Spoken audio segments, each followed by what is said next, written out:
Nantucket Island, known the world over for its beautiful beaches and cobblestone streets.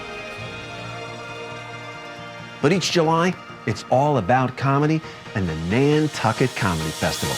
I love you, Nantucket, where diversity means white people of different heights. Each summer, comedians from all over the country converge on this tiny island for 3 nights of fall-down funny stand-up comedy, culminating on Saturday night with the festival's main event, the New York versus Boston Comedy SmACKDown.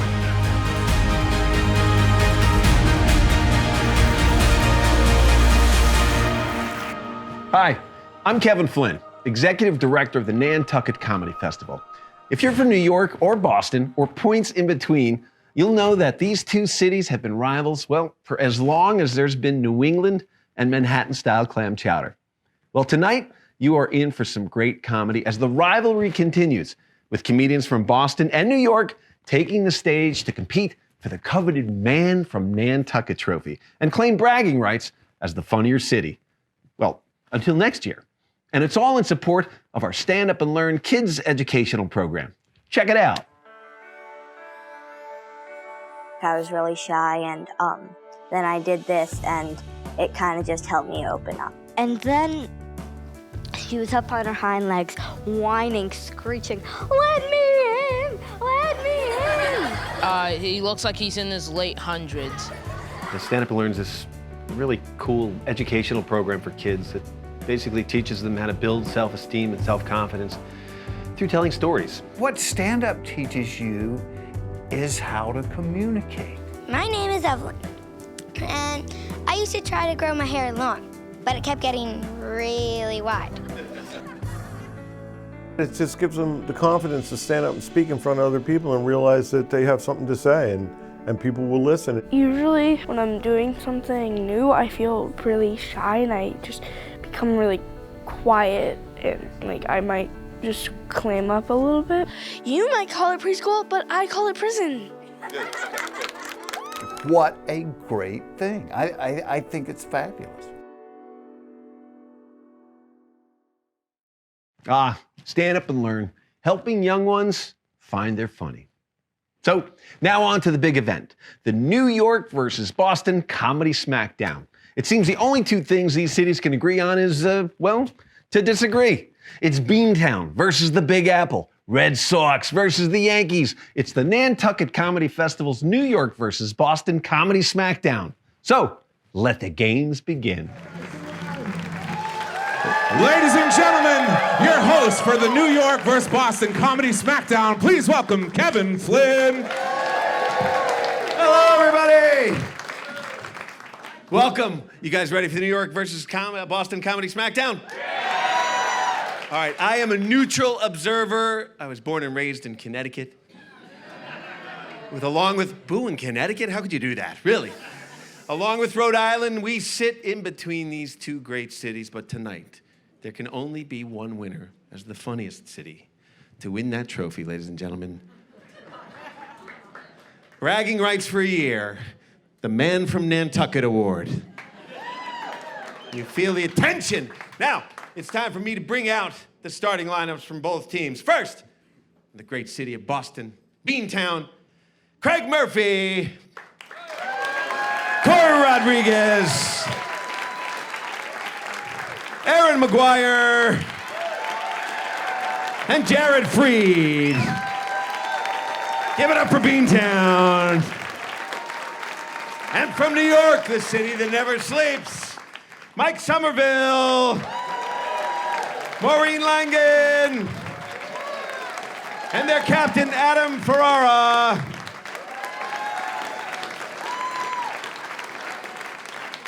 Charles McBee pulled his groin. He's in the trainer's room. He's getting some ice. He'll be out later. They didn't buy that, everybody. I don't. All right, so we're going to do, I have no coin to do a coin toss. Nobody carries coins anymore. Jared Freid, captain of Boston. Step this way, please, sir. Nice Hawaiian shirt. Don Ho says hello.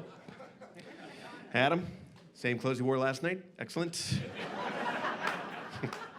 Seems much cooler than what I'm wearing, though, I'll tell you that. All right, how do you guys want to do this? Who's going first? Pick a number from 1 to 10. 7. Oh, so close. 8. We go first. That was easy. Boston! New York! First up for New York. He's standing right behind me, ladies and gentlemen. Mike Somerville! Well, interestingly, we're supposed to beat them, but we're not allowed to sit in the audience and heckle, correct? Okay, because that would be more of a, this almost feels like a competition where we're playing golf against each other. Like, no one's allowed to tackle the other comic on stage, so you just gotta out-funny them. And Boston comics are funny. I just gotta be quicker and faster. Now we're in Nantucket, summertime. Feels good, doesn't it? It's nice. Are we in shape? Is everyone ready? Did you get in shape for this? Remember that back in January? Starts today. We're gonna have abs. Well, here we are. I do find my definition of being in shape is changing as I get older. When I was 18, I wanted to look great when I was naked. Now I just want to look good when I'm dressed. I think eventually I'll be happy to look fine from a distance in the dark. We're very resistant as a population to losing weight. It's not that hard. Any doctor will tell you, eat right and exercise. We're all like, oh, what else you got? I tried that no carbohydrate diet. It lasted 3 hours. Can't even focus. How's it going? I need bread. Oats or yeast or something.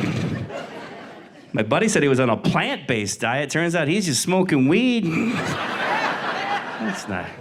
I gotta get started though. You know it's time to diet when you unbutton your pants and the zipper opens itself? But fast forward 9 months, everyone. I'm a new dad. I'm a father. Thank you very much. We had a beautiful baby girl. It's a girl. We're not going to wait for her to decide.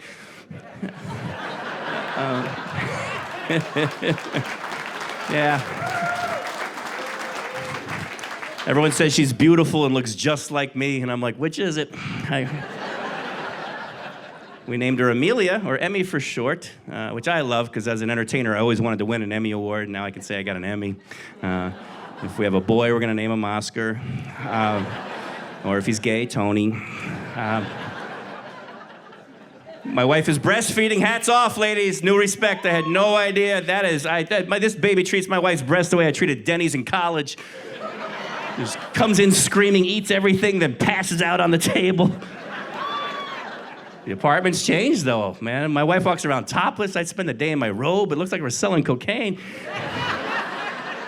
And she's changed. Man, my wife is a totally different person. Last week, the baby was pulling my wife's hair, then started peeing on her chest. My wife just laughed. I tried to do that. We almost got divorced. Listen, I'm Michael Somerville. Thank you for supporting live comedy, everybody. Appreciate it.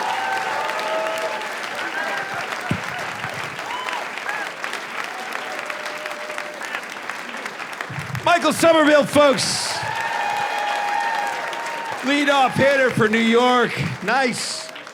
All right, gonna bring up the first Boston performer, a former college standout soccer player, headlines all over the country now. Folks, how about a hand for Boston's first, Craig Murphey. Craig Murphey! Thank you. Yeah, first from Boston. How we doing, everybody? Yeah. I travel a lot. I don't have the Boston accent, I don't think, anymore. I travel a lot. I was in California. A woman goes, you said you're from Boston. You don't have the accent. I said, well, it comes and goes. She goes, no, we thought you sounded like that mayor you guys had for a long time. They knew about Mayor Menino in Los Angeles, California. And if you don't remember him, you understood 1 out of 7 words out of the guy's mouth. And the one word you got had nothing to do with what he was talking about, and it would throw you off for like 3 hours. He gives speech, Sir Bossa, we up, drops, violence, Shabbos, Derbis, Habas, a spaceship.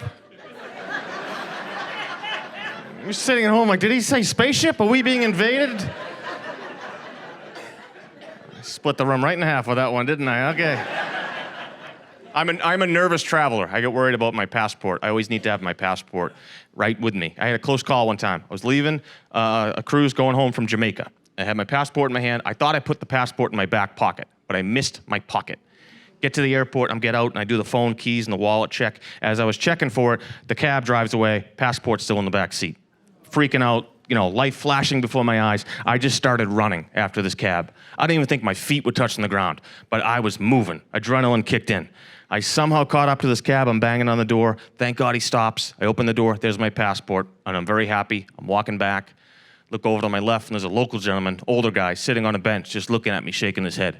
I held up my passport. I go, I was running after this. Keeps on looking at me, shaking his head. I go, I don't know why you're mad. I was running after this. Shook his head one more time, looks at me and goes, fastest ever seen white boy run.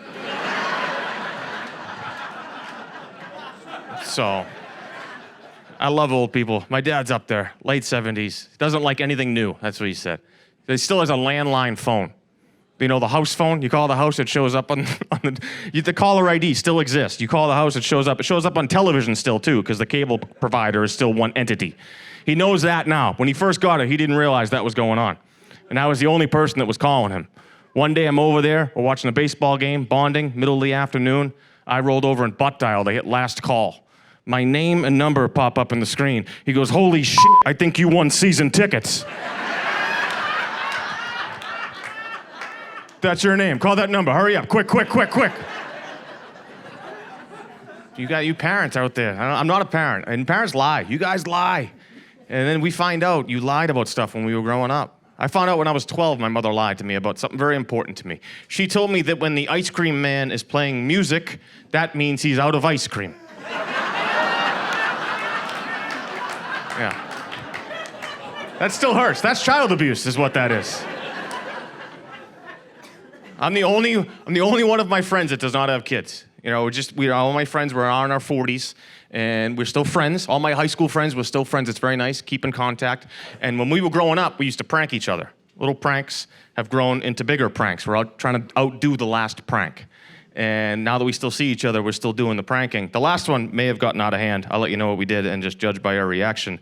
My friend has a 4-year-old son, and my friend himself was going in for knee surgery. Just a regular scope, wear and tear, played sports his whole life. So we thought it would be funny to hire an actor in his late 20s to be the first person he sees when he comes out of anesthesia. So he woke up and the actor goes, Dad? You're awake.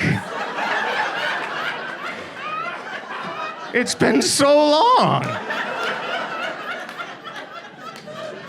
So that's not too much to make your friend think he was in a coma for 25 years? We thought it was a good one.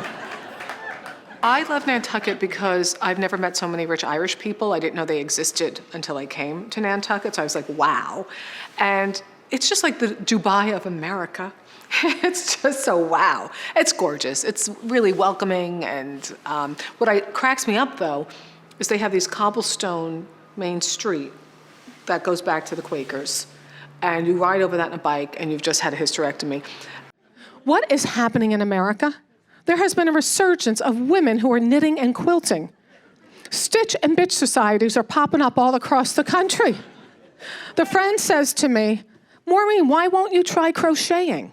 I said, because we had an industrial revolution. It's the reason I'm not down at the river beating my bloomers on a rock. Do you know who I blame? I blame Martha Stewart. I blame her. Oh, by the way, I just saw her in Sports Illustrated. She looked fantastic. I mean, if I could look that good at 81, I'd start churning butter. But that's how she reels you into the cult, so don't do it. Don't do it. We tried to make her stop. We put her in jail, but she came out. And the problem with putting people in jail in America is when they come out, they're more famous than before they went in. So now she has street cred. Yo-Yo M-Dog gets rewarded with a cooking show with a rapper who loves his weed. Snoop Dogg, he brings the pot, she brings the pan. It's bake and bake. And you have to listen to how she speaks. Snoop, let's marinade the meat. Let's marinade. Who talks like that? Martha grew up in New Jersey. I grew up in New Jersey. Nobody marinades in New Jersey. We don't drink lemonade. We don't march in parades. We don't play charades because it's odd. It's a facade. And by God, people who talk like that, they don't get laud. God. That's right. Thank you. Thank you. And I gotta tell you this, with this smack down, smack off, whatever thing that this is called, do not be swayed by these Boston people, because once they start saying "ka" and they with the market and they throw in the Red Sox, you people go bananas. Do not be swayed by that crap. It's a tool. I'm not buying it. Do not be swayed. Use your individuality. Okay, so anyway, all right, Tourette syndrome. So anyway, this is what I want.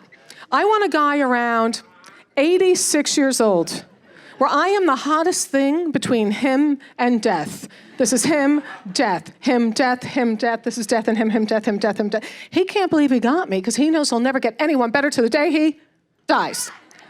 And he's not looking over his shoulder for somebody younger and hotter. You know why? He has arthritis in his neck. He can't move his neck.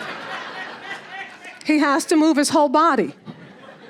And I'm gonna spot that. And he sees none of my flaws. He sees no cellulite, belly fat, varicose veins. Why? Cataracts. Cataracts. And I love him. I love him. And I look into his milky white eyes. And I say, I love you! Because he's hard of hearing, and I want him to know. All right, you guys, I'm Maureen Langan. Go New York!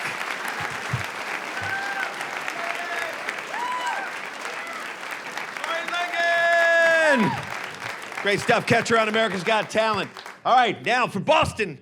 You might see this guy in the movie The Salesman, also Conan. He's a great guy. Folks, how about a hand for the comedy of Corey Rodrigues. Corey Rodrigues.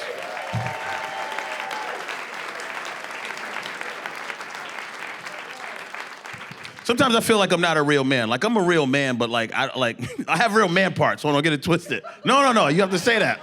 I'm just saying I feel like I'm not a real man. Like I feel like any real man has a lot of tools, a lot of ties, and a lot of dress socks. I'm like, where do you get all those tools from? They're like, oh, you get them for gifts. I was like, if anyone ever bought me $200 worth of tools, I'd be like, return them and get me 4 PlayStation games. Gifts. I have 3 tools. I have a Phillips screwdriver, I have a flathead screwdriver, and I use my girlfriend's pliers. You know how emasculated it is when your lady's like, did you put my pliers back? And I was like, I was gonna use them again. She's like, well, hurry up and put my stuff back. I'm saying this one night, I'm in Boston, I'm like, I don't have a lot of tools. And the weirdest thing that's ever happened to me after a show happened, this lady started following me to my car. She goes, excuse me, comedian, excuse me, honey, you don't have a hammer? You don't have a hammer, honey? I said, what? She said, on stage you didn't say you had a hammer. You don't have a hammer? And I didn't have the heart to tell her, I own a home, I have a hammer, but I just went with it. I was like, no, I don't have a hammer. She goes, oh my God, give me a second. This lady runs to her car.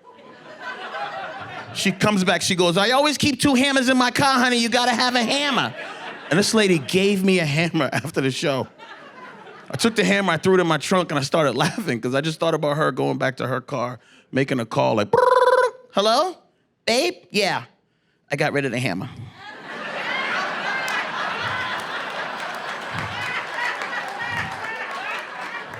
Yeah, I gave it to the black guy handle first, we're good to go. Yeah, yeah, he has it. Who takes a hammer from somebody in a parking lot after the show? Tonight, when this is all over, I'll be collecting ice picks. I have a wicker basket in the back. I feel pressure. I'm not like a handy guy. I don't like when people come to my house and tell me things I could do. You should knock that wall down and you can see from the kitchen right into the living room. I'm like, I'm good walking around the wall. I'm not knocking it down. I'm not. What? I just learned how to hang pictures properly like 7 months ago. I've been hanging pictures all my life, but not properly. If you move any picture in my house, you'll just see a lot of long striations in the wall where pictures have slowly fallen over the years. You know when I feel pressure when some guy, you ever have a guy just come over and start knocking on the wall? He's like, hey, the studs are right here.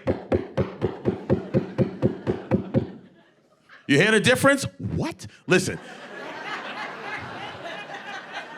When he asks that question, I get hot inside because I'm thinking like, oh, I'm supposed to know, but it just sounds like banging. That's all it sounds like. But I'm always like, yeah, I hear it. Oh, there it is. And he's like, no, actually, it's right here. I'm like, yeah, it's right there. Here's a secret you might not know.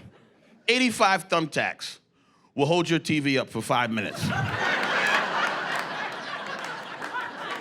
Well, it'll fall soon after, but for a little bit, you'll be like, look what I did. Isn't this amazing?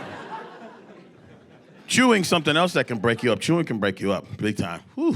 Chewing? What? If you chew, some people have misophonia, that's one thing, but other people, they just can't stand it. When your face, as soon as your face opens, shut your mouth. You bite an apple around the wrong person. How loud do you have to eat that apple? It's like, I don't know, I'll go in the other room. Like, people, I think you have to be a little bit more patient when somebody's chewing around. Like, give them a couple of crunches, you know? Give them give somebody that. Somebody can't eat some Captain Crunch and you think we're alligators? Like, you know what I mean? That's it, I'm all done. Took me one and I'm all done with it. Have you ever sucked a potato chip to keep your relationship together? Hey, you guys are a lot of fun. I'm Corey Rodrigues. Peace out. You know, it isn't all about municipal mayhem at the festival. The SmackDown is only one of the shows that we feature. There are 2 other great nights of comedy, and this year it all began on Thursday night with the Ladies of Laughter.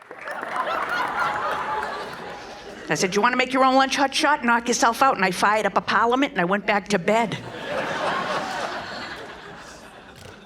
3 hours later, the phone rings. Hello? Hello, Mrs. Hurley? Yeah, this is Mrs. Hurley. Mrs. Hurley, it's Nurse Kane from the West School. What can I do for you, Nurse Kane? Should you have to come to the school, you have to pick up Brendan and his lunchbox immediately.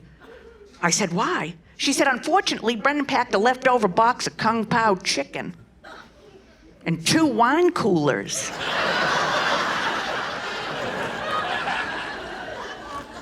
Now, like I said, don't you love, and you love the bumper sticker? You love the bumper sticker on the back? My child is an honor student of the month. Good for you. Good for you. My 22-year-old daughter and her 47-year-old boyfriend live in my basement.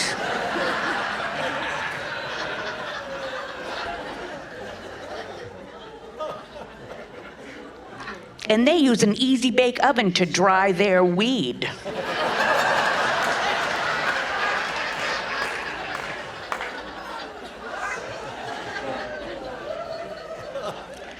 Where's my bumper sticker? Not married, but I want to get married. I feel like I have to get married. You ever feel like you have to get married? No?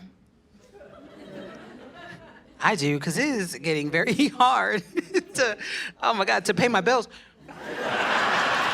It's so hard to pay your bills when you're single, but hear me out. Like, I went to try to pay my Macy's credit card bill on the site. I went to, Macy's is a place where people that live here don't shop. Macy's is a department store. But I went to pay my bill on their site, and they had just like redesigned, I guess, their whole entire website. So you had to choose like all new security questions before you could even log back in to pay the bill. Okay, but all the choices for the questions were like spouse's mother's name, city you got engaged in, year you got married. And I was like, do you want the money or not, Macy's? Like, if you want my money, you gotta ask some single lady questions that I could answer. Like, how many cats is too many cats? Or, right? Or who's your favorite Golden Girl? Or, I don't know, last time you shaved above the knee. Like, I don't know. Otherwise, I'm keeping my money, Macy's. Like, kind of to lift myself up, like one of my favorite things to do is go couple watching. I don't know if any here, does anybody couple watch? Like, just people watching, but just couples. Yeah, I'll go to like a park, or sometimes I would like go to the mall and I'll just watch the couples walk by. And then I'll play a game that I call, well, somebody married her, and it always makes me feel better. Always. You do what you gotta do to lift yourself up. I'm like, you guys play too? Yeah. You just call it something different. You're like, I play that, yeah, we all play it. Whenever I'm low, I'm like, don't give up, E, she found a man. You know what I mean? Like, it's just... live to fight another day. Wow, some really funny women bringing their A game there, and a great way to kick things off. All right, and now, back to the next round of the New York versus Boston Comedy SmackDown. We're halfway through the show. Next up from New York City, you've seen him on Comedy Central. Folks, how about a hand for the comedy of Charles McBee? Charles McBee!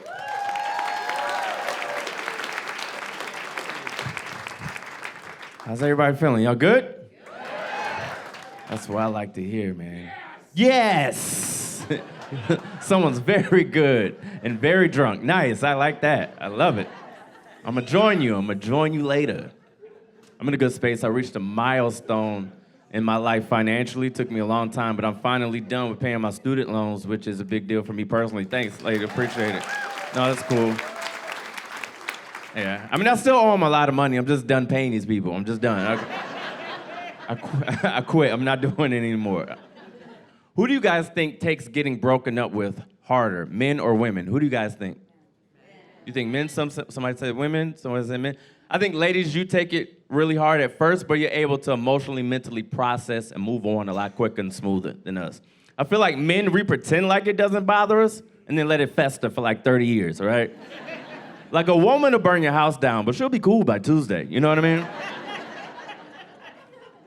Plus, there's always a process to who moves on quicker, right? Who's out dating more. And ladies, your options outweigh us by a mile every time, all right? A woman could be fresh out of a breakup. You could be sad. You could be lonely. You could be at the bar, crying at the bar. Some guy's still gonna try and take you home. Somebody's gonna buy you some drinks that night. You find a man crying at the bar, he is getting arrested. You know what I'm saying? Like, plus, we don't know how to support each other as men, not through some emotional stuff. We just don't know how to take it. This is how we see our guys going through something emotional. We go, man up, bro, man up. That's it, that's all we got. Man up, and we're going to a strip club. Let's go to a strip club, we'll be fine. He's like, I'm sad, I want to cry. He's like, you better cry on these breasts. I don't know what to tell you, all right? For women, it's different. I've seen it with my own eyes. Ladies, y'all support the heck out of each other. Whenever a woman goes through a breakup, a damn prayer group opens up. There's drinks being poured. There's trips being planned. Sometimes murder, like it's a whole thing. But there's no support group for women quite like that group chat. Oh, it goes down in the group chat. Every woman has a tribe. When things go crazy, y'all go right to that group chat, and all your girlfriends start showing up one by one like the Avengers, right? Ready to fight, right? And you're not seeing anything but positive affirmation, positive support. Girl, forget him, all right? He ain't shit. You're a boss chick. You better know your worth, queen. Do you hear me? Fix your crown, queen. Fix your crown. And this is a white woman's group chat, by the way, all right? That's how gangster the group chat is. Oh, ladies, you are resourceful with these group chats. Y'all have group chats for everything. Women have group chats for when your boss is being a jackass. You got, yeah, see? You got group chats for when your mom is being a jackass. Women have group chats for when other women in the group chat is being a jackass that week. There's another place that I learned this, that ladies, you all gather together and support each other. The women's restroom. You go to any nightclub, any nice restaurant, the party's not happening on the dance floor. The real party is happening in the women's restroom. A woman will walk into the women's restroom and ask a group of strangers if she should break up with her man for some nonsense he did earlier that week. And she will get the feedback she is looking for. Not as some jackass sitting in the middle of the restaurant wondering why he's getting angry stares from a dozen women across the room. There's photo shoots going on in the women's restroom. Full-on professional photo shoots are happening in the women's restroom. And the other women in the photo aren't even your friends, they're just girls you met 30 seconds before taking the photo, right? I have never been in the men's room at the urinal and said to myself, you know what, the lighting in here is absolutely... But bro, lean in real quick. Let's get this selfie real quick. Lean in real quick. Don't make it weird, bro. Come on.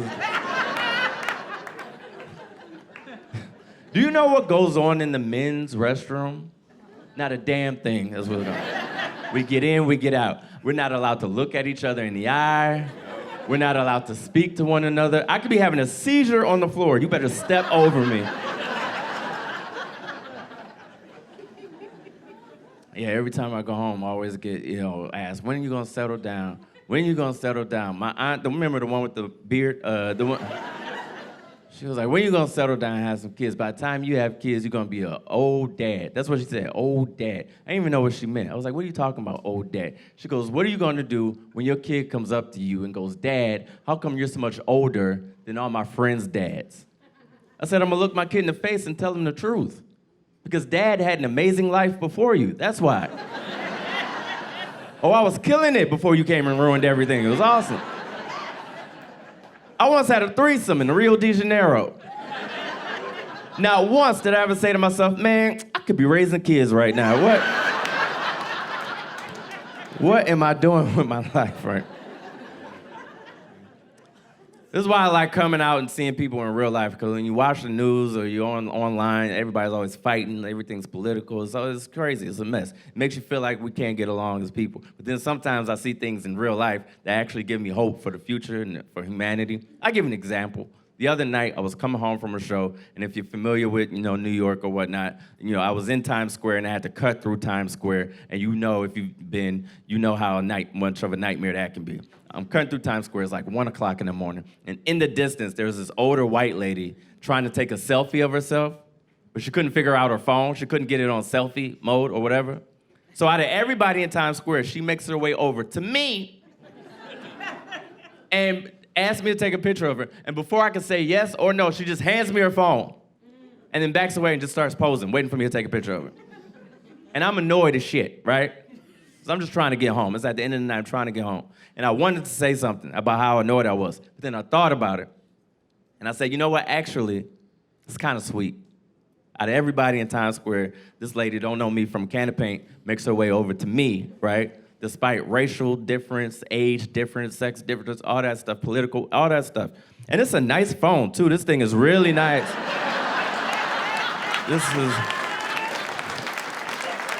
It's very nice. We'll get there one day. Not today, but we'll get there someday. You guys are wonderful. Thank you very much.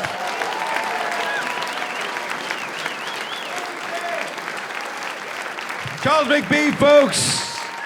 Great stuff, Charles. All right, gonna keep it going from Boston.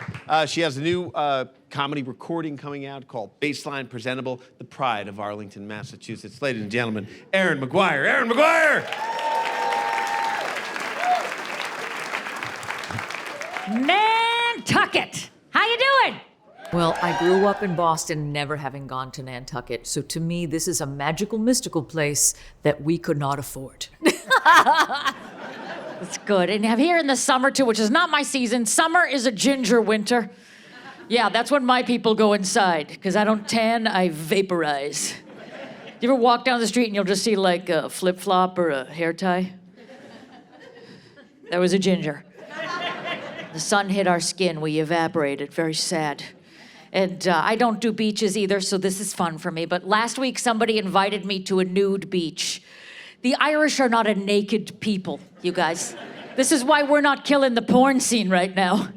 No one's downloading Brian McFinnigan and Touch My Shillelagh. My husband can't understand it when we go back to Boston, so I have to act as like a Boston to English translator. He banged a Yui to get a crawler at Dunks. He turned his car around to purchase a donut. That kid's a wicked Barney. He went to Harvard University. You're an asshole. He likes you. My husband's cute. He's short, he's bald, his knees don't bend. It's like I married a gingerbread man. Which is good, because they have houses. And he's 10 years older than me, so we met on Ancestry.com. He's what you guys would call a short king, but he's a drama queen. He is. He has a hard time sleeping. He needs to use white noise, and that sucks for me, because I hate country. 11 years we've been married, and we're still learning horrifying things about each other. Case in point, I just found out he used to be a party clown. Yeah, can't run now, can I? He'll chase me in a car with 12 other clowns. He didn't come out and tell me. I found his clown stuff in the basement, a box of rainbow wigs and makeup. And my first thought was, oh God, please be a serial killer. Anything but a party clown, you know? No wife wants to find out her husband used to be a party clown. That's like finding out your wife wants to be a stand-up comic. Yeah. But when I think about it, there were a lot of red flags attached to blue flags, attached to green flags, attached to yellow. And it explains why his safe word is, so that's good. And this is why I have anxiety. But everybody has anxiety now. And if you're new, I just want to say welcome. Some of us have been here for a little while, okay? I'm an 80s kid. We invented anxiety because we grew up playing Operation. Yeah, a board game where kids had to operate on a guy who was wide awake. And no one thought that would mess us up. Now I talk to kids like I'm a war vet. I'm like, you think video games are violent? You ever remove a man's heart with a pair of tweezers?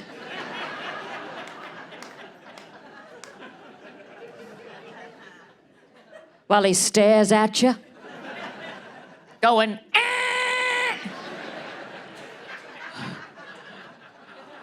What guy walked into Hasbro and was like, you know what kids love? Surgery! You know what else they love? Being electrocuted.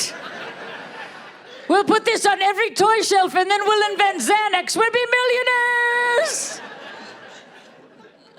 I'm so glad you guys are coming out and laughing tonight. Are you having a good time? Yes, you are. We have to, because the news is a garbage fire. Turn off the news. I can't watch it. I can't, unless it's read to me by British people. Because don't you just trust a British accent so much? I love it. I do. I would be so bad for us in the Revolutionary War. We would ride through town going, the British are coming. And I'd be like, oh my God, thank God, they'll tell us what to do. You could tell me an asteroid is gonna hit the Earth, I'm fine if you sound like Mary Poppins, you know? There's a pandemic that's coming to kill half the world. And the other half will be unemployed. Supercalifragilisticexpialidocious. The next 3 years of all your lives will only be atrocious. Half of us cannot agree on who should be the POTUS. Supercalifragilisticexpialidocious. Hum-diddle-diddle, we're all gonna die. Hum-diddle-diddle, we're all gonna die. Isn't that better? Thank you guys so much. I'm Erin Maguire. Have a great night.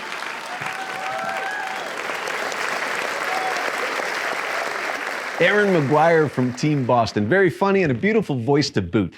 All right, we'll get back to the SmackDown in just a bit. But before we do, check out the highlights from Friday night of the festival. An evening of comedy all-stars with multiple Tonight Show and late night television credits.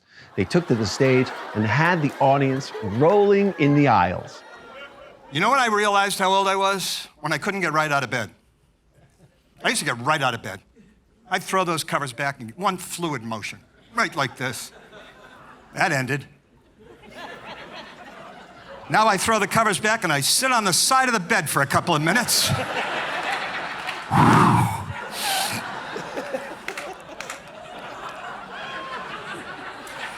And I'm looking around like I might have woken up in a different room. And I'm making those noises I used to hear coming out of my dad's bedroom. Like somebody's starting up farm machinery in there, you know what I'm talking about? I'm on the side of the bed going,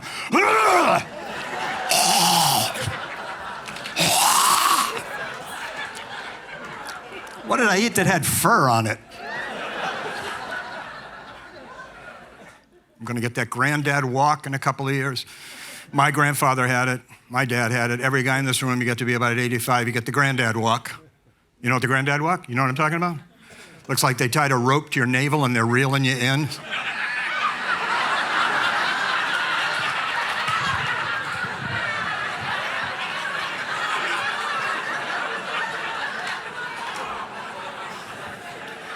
I mean, old guys always have that look on their face like they don't know where the hell you're pulling them.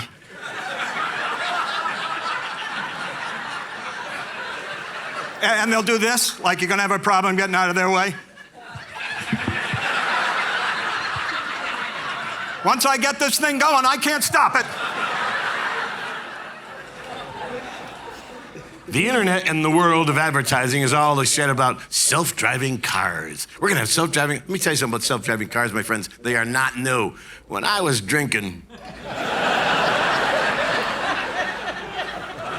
I often had a self-driving car. There was many a Saturday morning I'd wake up and go, how the fuck did that car get in the driveway? Did you guys drive me home? No, that thing is fantastic. I should get another one in case that one breaks down. I always thought it'd be kind of cool. Rather than being in a coffin, I'd like to have my entire body filled with helium. You know, I could just float around the whole funeral.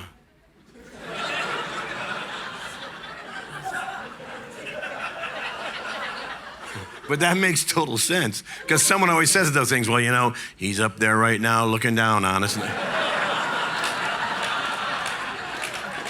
It's been a weird summer, man. I had bronchitis. 2 weeks ago, I'm at my house, right? I'm eating a sandwich. No, nothing special, regular sandwich. I chomp into it. I snap the post on my cap, and I swallow my tooth, right? I know. So I call my dentist, and, you know, he's all excited, because I guess he's putting an addition on his house. But he actually says to me, don't worry about it, Ken. You'll pass that tooth. and I'm thinking, you know, I'd really rather get a new one.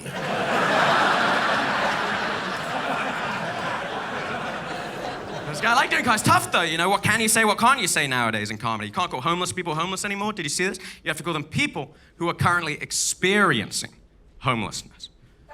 I know, it goes for everything. So you wouldn't call someone an addict. You call them someone who is currently experiencing addiction. Yes, I guess don't call me a comedian. Call me someone who is currently experiencing homelessness and addiction.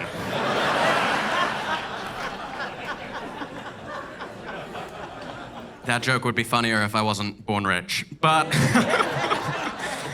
it's true. It's true. I was born rich. If you weren't born rich, I recommend it. It's pretty great. People always hate on people who are born rich. It's like, you haven't even tried it. Can't say you hate something until you try it, right? It's the first rule my butler taught me. I come into this one the other day, in my living room. 2 idiots going, bro. My crypto, bro. Killing it. The little guy says to the big guy, bro, my crypto to the moon. Right? I go, what are you two idiots talking about? Little guy looks right at me and goes, Dad, it's crypto. You wouldn't understand. I don't know. Tell you this, buddy, the first job I ever had was in an arcade on Hampton Beach where you needed 20,000 skee ball tickets to get a plastic harmonica shaped like a lobster claw.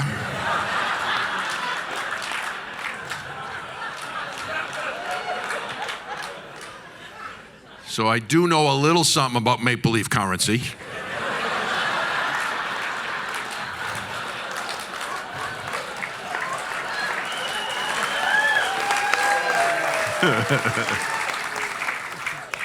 Bro.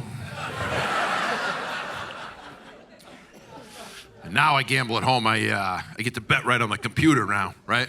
Which is great. That's very convenient when you're sitting there on the couch, putting a few bucks on a game, you know? But here's the thing. When you lose, you don't go pay Uncle Sully, right? No, you got to pay on the computer with your credit card, which is connected to your checking account, which is connected to your wife. That's where I got in trouble at the end of football season last year. My wife saw a charge for $1,200 to DraftKings. Yeah, and I had to explain to her that DraftKings is the company that sprays the foam insulation up in our attic.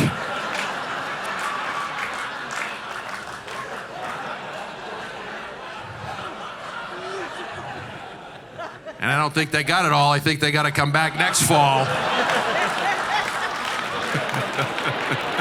Funny folks, including New England's very own Jimmy Dunn. All right, now back to Nantucket's beautiful Dreamland Theater and the final round of the SmackDown. We only have 2 performers left, the team captain's batting cleanup. So let's see who will take home the highly coveted Man from Nantucket trophy and bragging rights as the funnier city.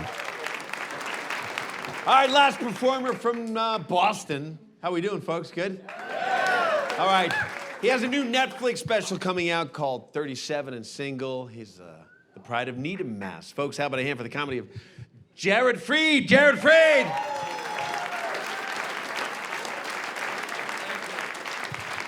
How we doing, everybody? We good?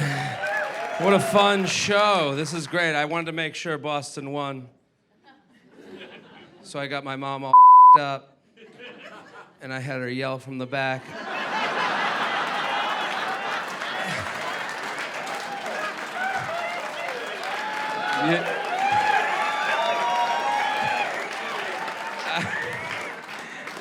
We're good to go, Kim. The whole day on the beach, I'm like, give me a cough. Ah! I love Nantucket. You guys made balloons illegal. How rich do you have to be to look at little kids? Give me a f***ing balloon. You're blocking the sunset. Give me the f***ing balloon. We'll throw you in jail with Bozo. It's still Massachusetts here, you know? You know, you think it looks like it's Nantucket, it's beautiful, and then you meet people. Right? There's still like Boston piece of here. Like I went to the beach, I was like, do you need a beach pass? The woman looked at me, she goes, what? I go, do you need a beach pass? She goes, what are you looking for, the Hamptons? Shows for college kids are weird. Like I always lie to them. I always start by going, I love doing shows for college kids. That's what I said. And then I was at one show, there was a guy in the crowd, he goes, we're not kids, we're adults.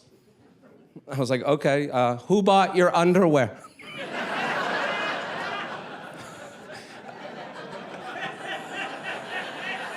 I'll never forget it. He goes, go on with the show.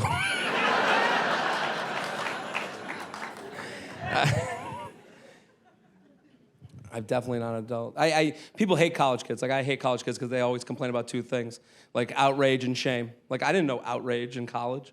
Like, I learned outrage when I saw the taxes that come out of a paycheck. Like right, that one moment, that weird moment where you're like, I don't even use roads. Like, I didn't know shame. I didn't know shame until I had to laugh at a boss's joke. That's like real shame. Just like, ha ha ha ha, Mondays are weird. I just want to be in shape enough to go to Tulum, Mexico. You ever heard of Tulum, Mexico? That's where all the influencers, all the celebrities, all the models go. I've never seen someone with a bad body in Tulum, Mexico. I think they weigh you at the Mexican border. I think you get to the Mexican border, they're like, yeah, step on the scale. They'd look at me, they'd be like, well, have fun in Cancun. Here's your yard-long margarita. And your new friends from the Midwest, Jackie and Sam.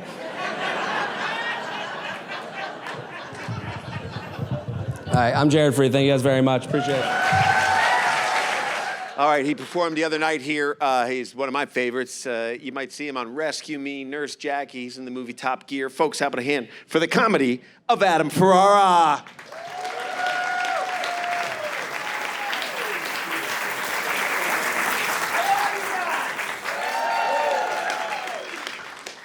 It's good to see you. Thank you so much for inviting me. It's my first time to Nantucket. I come for the humidity. It's just lovely this time of year. I was walking with my wife. She's like, I hate this humidity. My hair frizzes. I'm like, honey, my balls are stuck to my legs. So let's just... Every man who lives on Nantucket initiates any movement like this. You ready? Yeah, let's go. But it's nice. I was at Logan, and all the guys that came from New York, we had to get into those little planes. They're just unnerving to me, those little Buddy Holly killing planes that you... Yeah, and the weight thing is scary. The lady in front of me, they asked you your weight. The lady in front of me goes, I'm 109. I'm like, we all have goals. And maybe, you know, with aggressive cardio, a sensible diet, and lap band surgery, she might be there one day. But today's not that day, okay? And I gotta get on the plane with you. So finish your donut and jump up on that luggage scale. Let's see what we're dealing with here, Dolores. So I'm on the plane, right? And the pilot, 12 years old, 12-year-old pilot. He was a kid sitting in the plane. He's like, this is your pilot speaking. I'm like, I can see you.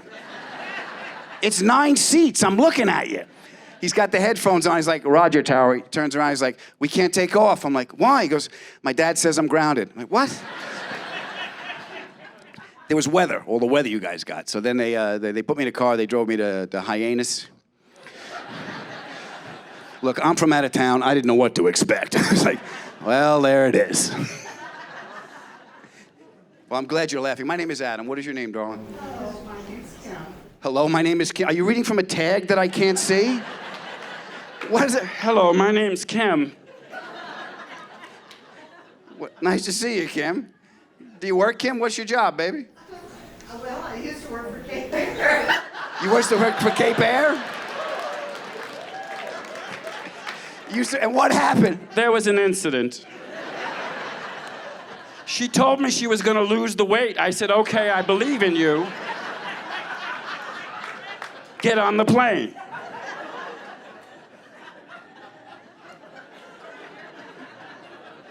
What did you do for Cape Air, Kim? Please don't tell me you were in the tower like that. Permission to land. Sorry, I was just laughing.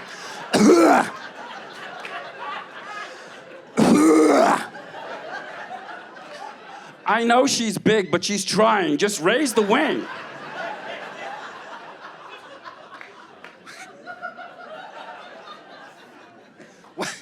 What'd you do for Cape Air, Kim? I was marketing and PR, and I took the weights. You marketing and you were PR. Okay, so you did the public relations and you were marketing for Cape Air. What was your big marketing plan? You don't want to swim, do you?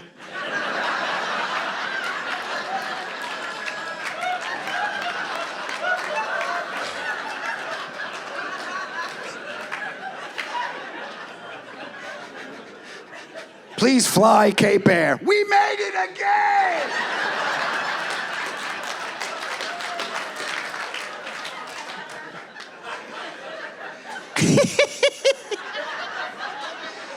Well, you're very lovely. Thank you for letting me play with you, Kim. Husband, boyfriend, pilot? Who's this? This gentleman's very nice. Ah. So you met on Tinder. What's his name? His name is Right Swipe. What is his? My mother's a hardcore Catholic. She has an oscillating Jesus fan in the living room.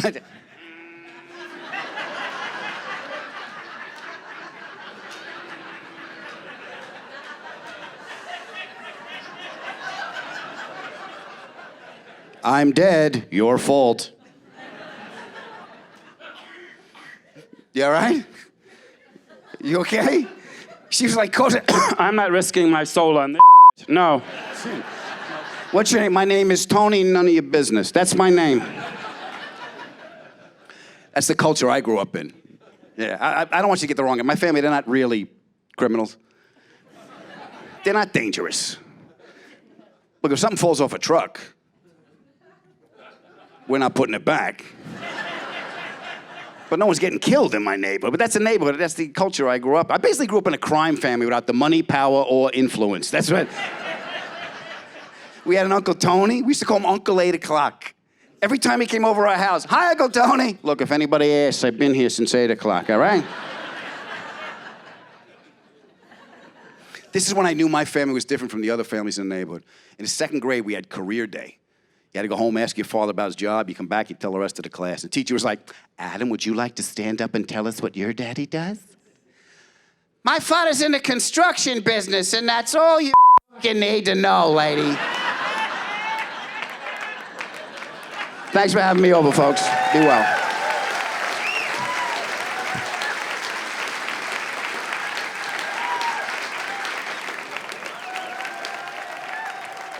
All right, that's it. I'm going to bring everybody out from New York.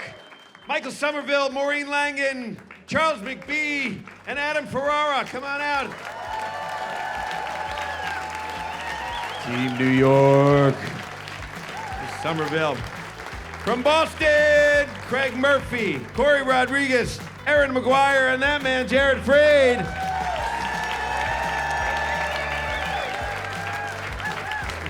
All right. We need to pick a winner, folks. for that trophy right there. The Man from Nantucket Award. First, how about a hand for Boston?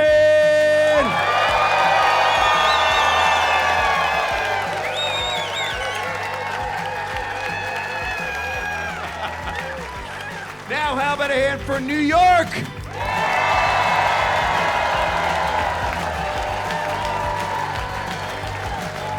For the first time in the history of the Nantucket Comedy Festival, we have a tie! New York, Boston, first co-winners ever in the Nantucket Comedy Festival. We need more of this in this country. We need more of this. Thank you guys so much for supporting the festival, the Stand Up and Learn program. Have a great night. Drive safe, everybody. Thank you so much.